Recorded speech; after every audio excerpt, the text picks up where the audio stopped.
Tonya, a riff on the Tonya Harding saga starring Margot Robbie as the infamous figure skater the whole world decided it loved to hate, is a fresh, chancy, and wickedly enjoyable movie.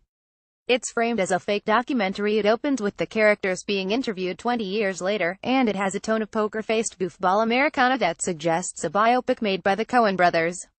The movie revels in the sheer woeful ghastly comic horror of what went on during the lead-up to the 1994 Winter Olympic Games in Lillehammer, the smashed knee of Nancy Kerrigan, the whole scheme to undermine her that was even more cracked. For a while, you may make the mistake of thinking that Tonya is a joke, a blithe spoof of tabloid nation. It is that, yet it's also built around something piercingly sharp and sincere: Margot Robbie's canny, live-wire, deeply sympathetic performance. In case there was any doubt, some might say who knew, she's a major actress. She plays Tonya as a trash princess who has nothing to cling to but her passion to skate, and has been so abused by life that it's her karma to abuse it back. That the film has chosen a person of such cheesy notoriety as its heroine may sound like the height of dramatic irony. But Tonya Harding was, and is, a figure of rather innocent dreams who became an outcast, and her story, her real story, has more layers than you think.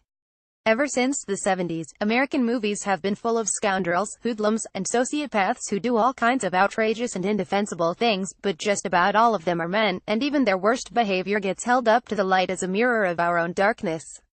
I'm thinking of characters like Johnny Boy in Mean Streets, Sonny in Dog Day Afternoon, Paul Snider in Star 80, or Dirk Diggler in Boogie Nights.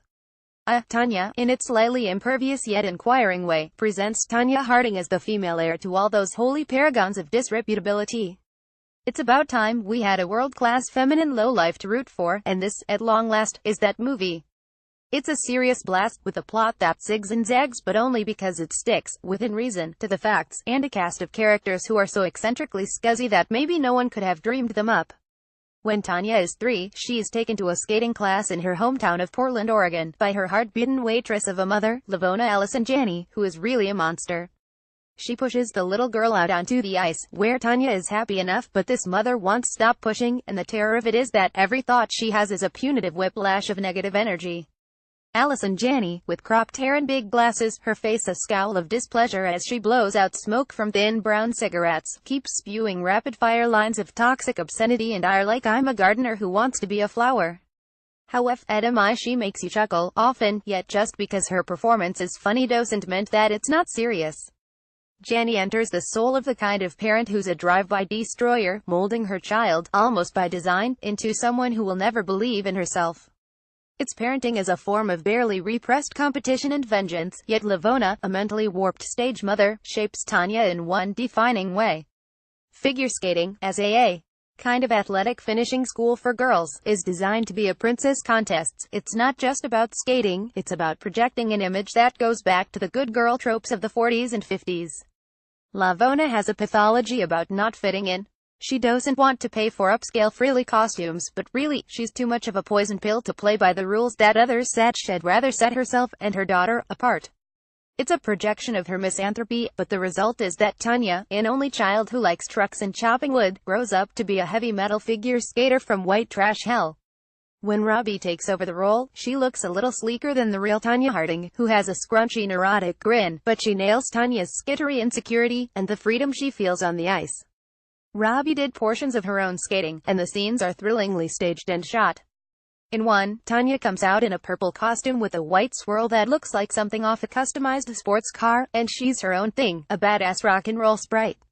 Her grand feat, of course, is the triple axel, an awesomely extended spin through the air that she was the second female figure skater to bring off in the Olympics.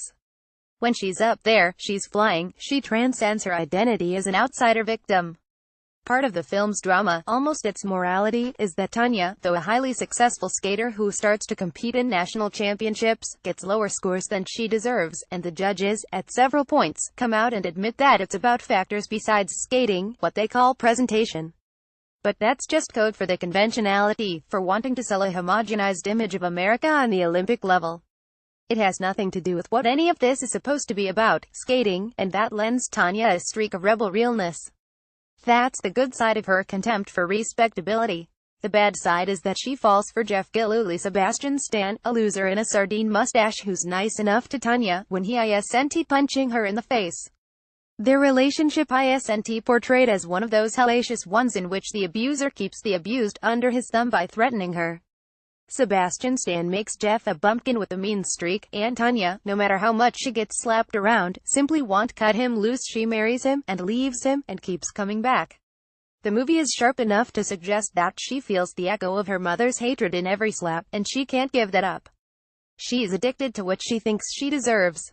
The director, Craig Gillespie, made Larson the Real Girl, which I despised, but here, working from a script by Stephen Rogers, he works in kick-blithe scenes that sketch in a community, from Tanya's soft-hearted figure skating teacher, Diane Rollins and Julianne Nicholson, to Jeff's pal Sean Eckhart, Paul Walter Hauser, a pop conspiracy theorist who is so gently out to lunch that you can hear him, in his stoned conversation, pioneering the rudiments of fake news culture.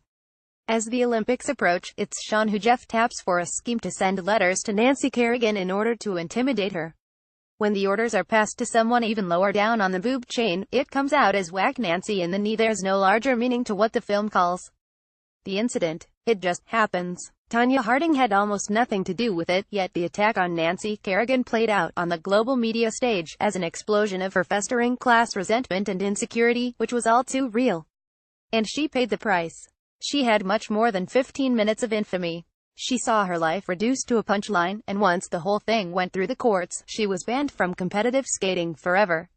I doubt that's even legal. It's just vengeful. In one of the most piquant moments of Tonya sits in the kitchen during her present-day interview and confesses that she grew up being abused, then found an abusive husband, then found the ultimate abusers, all of us. She became our punching bag. But Tonya returns her to being what she always was, a great skater, and a human being with a dream of downscale flash that wouldn't quit until it was pried away from her by the world.